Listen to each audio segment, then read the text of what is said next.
Hello, and thank you for joining me for this month's Bitwarden Brilliance presentation for August 2025. My name is Jordan Cooks. I'm the Director of Integration and Solutions Engineering here at Bitwarden, and today we are going to be doing a deep dive on SSO with trusted devices.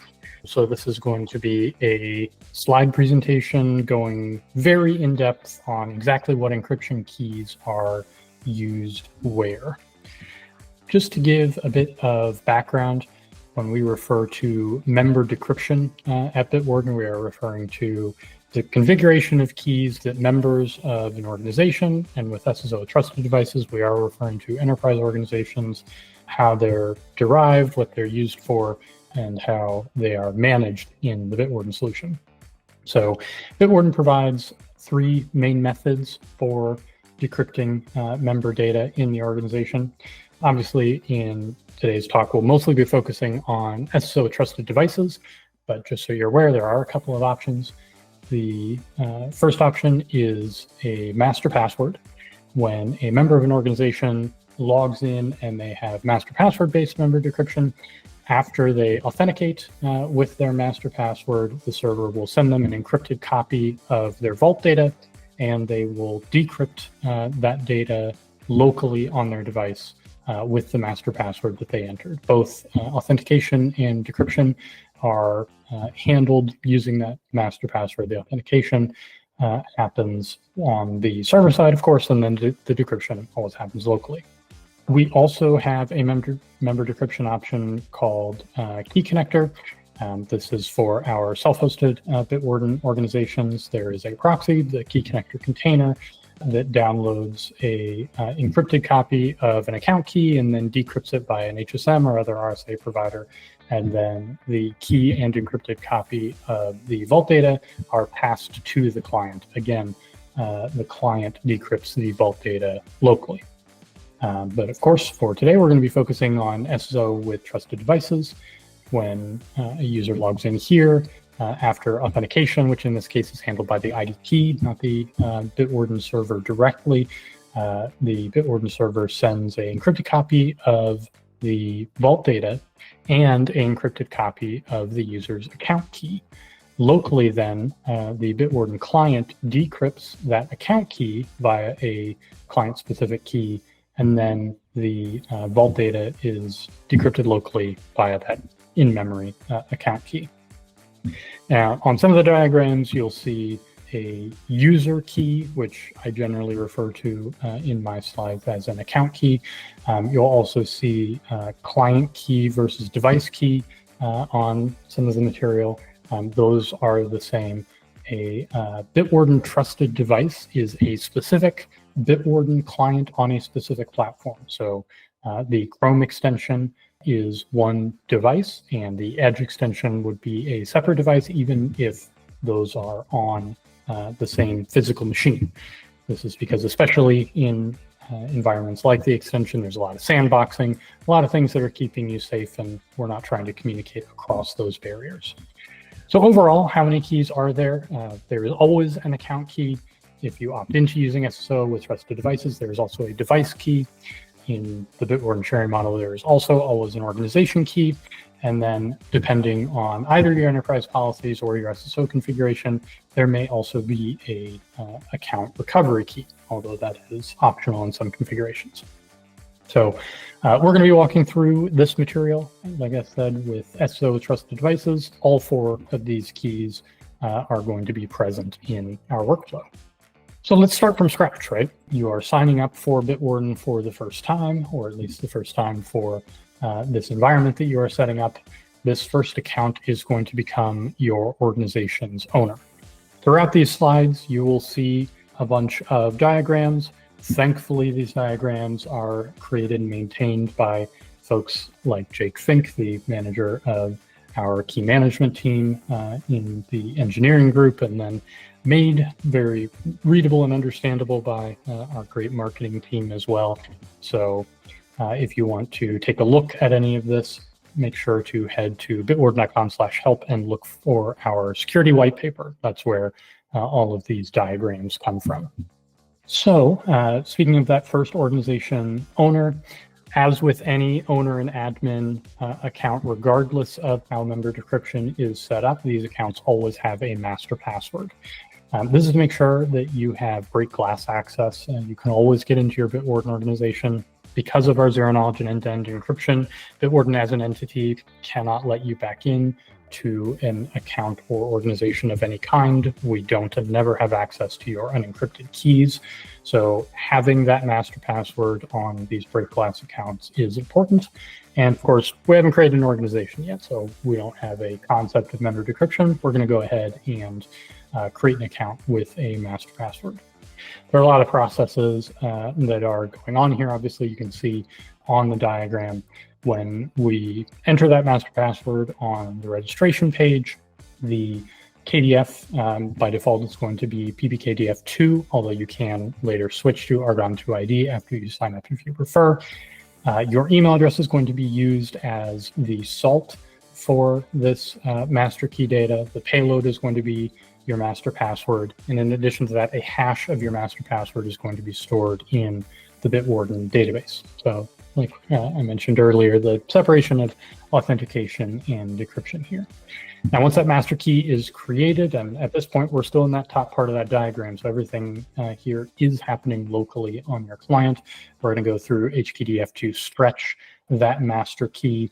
And then before we transmit that key to the Bitwarden server in that zero knowledge piece here, we'll be going through AES-256-bit encryption using a cryptographically secure pseudorandom number generator to encrypt that key and send that to the Bitwarden database so it can be sent back to you the next time you log in.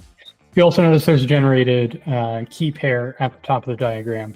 That will be more important in a process later. Just be aware that it is generated here. Okay, so now let's go in and create that organization. Now this process is going to be the same, whether you are creating a free organization, families, teams, enterprise, whatever that is. And since we are starting this process here in the web app, the keys that you created in the last step are already decrypted locally in RAM. So at this point, when we're creating the organization, we need a key to encrypt that organization's data. We're going to fire up that C string again. So we're going to generate a organization symmetric key. The key pair that I mentioned on the last slide is then going to come into play here. So we are going to use the public key from that pair to encrypt that organization symmetric key and then store that in the database. That's going to be super important in a couple of steps later. The fact that that organization symmetric key is stored encrypted on the Bitwarden server. So let's move on then to a quick detour to an account recovery key. So account recovery is a function that is used in a variety of different areas in the product. Depending on your member decryption scheme, you might be using the account recovery feature to reset a member's master password. If they have forgotten it, you might be using it as part of an offboarding flow, regardless of which member decryption scheme you're using. Being able to create a master password is something that any account recovery enabled organization administrator or custom user with the appropriate permission can do, even if those user accounts did not previously have a master password. But most relevant to our focus today, the account recovery key is the mechanism that is used for admin approval of trusted devices. Now I'll take a quick detour here to just talk about that admin approval real quick from a high level. As we'll see in later slides, admin approval is primarily a backstop or break glass, mostly only necessary when a user has lost all of their existing trusted devices, but we'll take a look at that in more detail in a few slides. So a member is either auto-enrolled to this account recovery process at provisioning time if enrollment is enforced by the policy, or they are manually enrolling. In our hypothetical scenario here, we're manually enrolling because we just created this organization and we just enabled this policy. So our owner account is not yet enrolled. This process is, just like the last one, performed in the client after the account key is decrypted. So we don't have to worry about access to these encryption keys or going through any additional logins. And then basically that organization public key is retrieved from the database, and the account key is encrypted with that organization public key and then stored back in the database. So let's just do a check-in on where we are now. We have an owner account that was created with a account key. We have an organization that was created with the organization symmetric key. The account and organization have separate RSA key pairs. The account key is encrypted via master password and stored in the database. The organization symmetric key was encrypted with the account public key and stored in the database.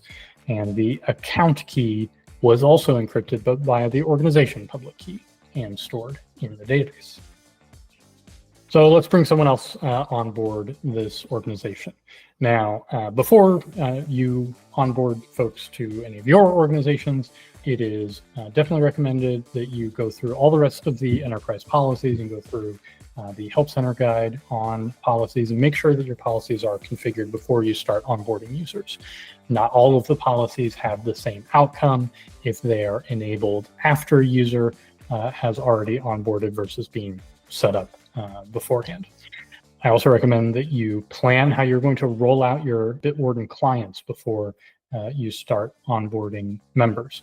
Being able to already have the Bitwarden extension, for example, in the browser because you pushed it out via an MDM can really speed up the adoption process of getting people using and keeping their passwords more secure in Bitwarden. And my colleague Michael did the Brilliance session last month, specifically on rolling out via Intune. So check that out if you missed it, or take a look at our guides in the Help Center. You will then want to configure SSO, because we're talking about SSO, trusted devices, and either SCIM or the Bitwarden directory connector. SSO, SAML, or OIDC are used to specify who needs access to Bitwarden and to apply conditional access policies. In Bitwarden, SSO is not used for any part of the encryption process.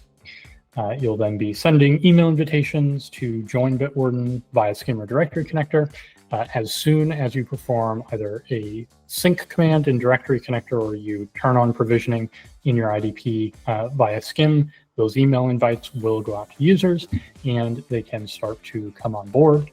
Also, as an option, users can just-in-time provision an account via login with SSO, as long as they're allowed access to the Bitwarden application on the IDP.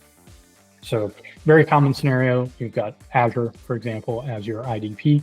You may want two separate enterprise applications, one for the SAML and one for SCIM, so that you can have one group of people in the SCIM application who are being proactively invited by email, and perhaps a larger group of people who can opt into Bitwarden use. They don't need to wait for an email invite, have you go in and edit that enterprise app. They can just log in with SSO and they'll be provisioned. So let's dive into what is happening behind the scenes. If you'd like to see what happens in the actual client, my colleague Adam, 2 months ago on Brilliance, in part of our end user cabaret series, gave us an example of some of these flows from the user-facing perspective.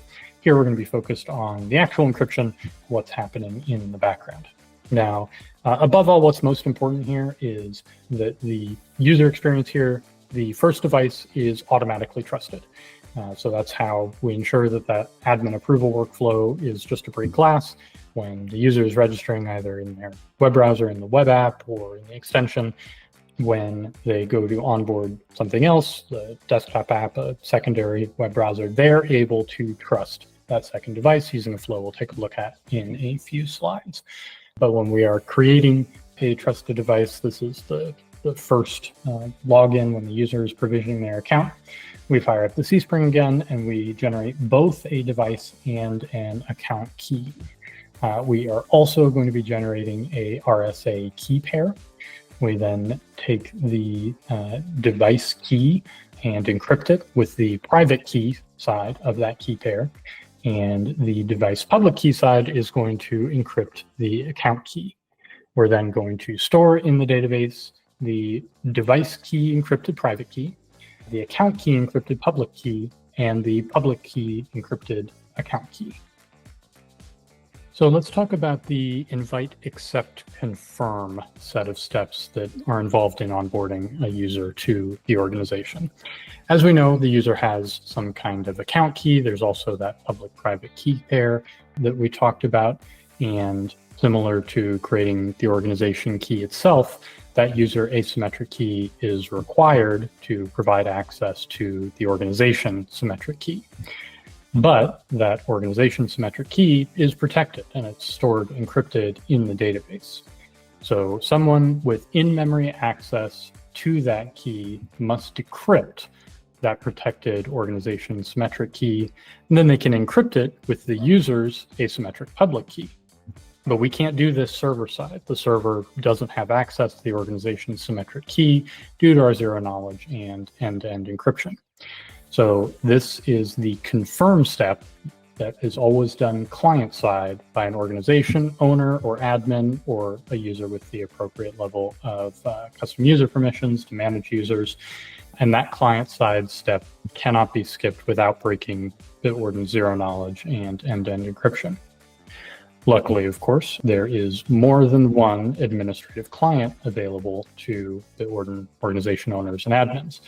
The primary way that most people do this when first onboarding users is to log into the admin console, go to the accepted filter, and then confirm those users. But we are talking about an SSO trusted devices setup. We're talking about using SCIM.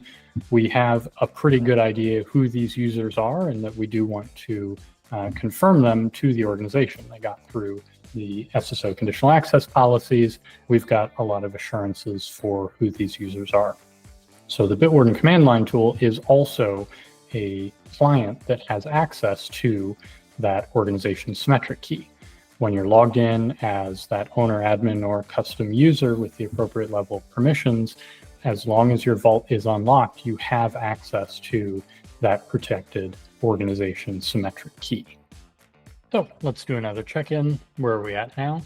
We have an organization with two members. One of them is an owner who has a master password, and the other is a user role with a SSO trusted devices setup. Both accounts are enrolled in account recovery, and both may use SSO with trusted devices. Admins and owners do not need to log in with their master password. It's up to you whether that's easier.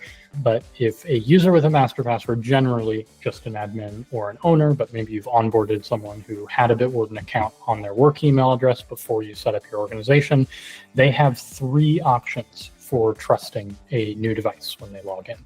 So the first option is to approve that with their existing master password. And then, like with most of the rest of the users, if not all of them, they have the option to approve via an already trusted device or by requesting admin approval. So what's happening when the user logs in on an already trusted device? So when SSO authentication succeeds, the user is redirected back to the Bitwarden client. That client does have a device key. This is already a trusted device. So SSO has handled authentication, and we are being redirected back to Bitwarden, and included in that payload, the server is supplying the device key encrypted private key and a public key encrypted account key, as well as the encrypted vault data. So the Bitwarden client is going to decrypt that private key via the device key, which is then used to decrypt the account key. And then finally, that account key is used to decrypt the vault data. Now, this seems like a lot of steps here, but this is really important. The reason why we are going through this is to make sure that a lost or compromised device is not easily able to be used to gain access to that device data. It's important that that device key can only encrypt the account key. You need to go through successful SSO authentication in order for the server to send you that encrypted account key as well as the encrypted vault data. It's also important to point out here that when we are sending the encrypted vault data, it is just the data that that user is privileged to access. So in the event that a phone gets left at a stadium or a laptop gets left in a coffee shop, the key that is on that device, even if the vault on that device is locked, so it has an encrypted copy of the vault data, the key that's actually resident on that device, the device key, cannot be used to directly decrypt that vault data. The SSO process still needs to have successful authentication for the server to send that encrypted account key. So let's talk about logging in on a new device when the user is going to approve their own login.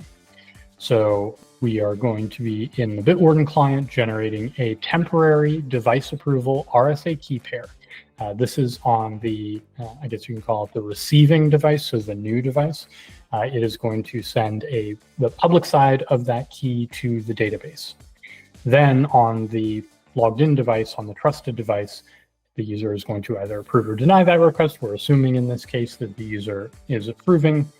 Since that device is logged in and unlocked, it has in-memory access to that account key. So it is going to encrypt that account key with the public key that it pulls from the server and then send that encrypted account key to the database.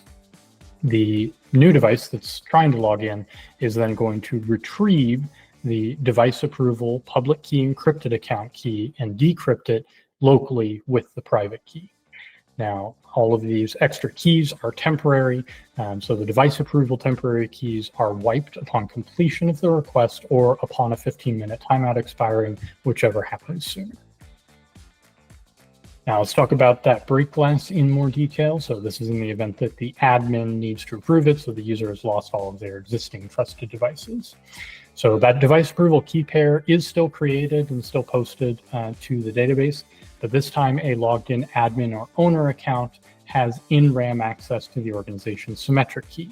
And just like with the confirm step, this could be in the admin console, the Bitwarden CLI, you've got a couple of options. And if you have ways to check the validity of these requests, you could also automate this, although it's highly not recommended that you automate it, given that this is meant to be break glass. The user should already be in communication with you that they've lost trusted devices and they need help getting back into their Bitwarden account. So this administrative client is then going to be retrieving the account recovery encrypted user account key and decrypting it with the organization private key. So this is how account recovery is used. We're going back to that process where the user account key was encrypted with the account recovery key. We're then going to encrypt the account key with the device approval public key and store it in the database. And then the new device is going to, like with the user approval method, download the device approval encrypted account key and decrypt it with the device approval private key. Since this is not as ephemeral of a process, you have more time to approve or deny those requests. So in conclusion, Bitwarden offers a variety of flexible encryption options. You can provision your users with or without a master password. SAML and OIDC are providing authentication and authorization, but we're not exposing your IDP to your encryption keys, nor does the Bitwarden server ever have access to your unencrypted keys. Vault data is always decrypted locally on your client, and there is plenty more details about this in our security white paper. So thanks for joining me today, and reach out to us if you have any questions.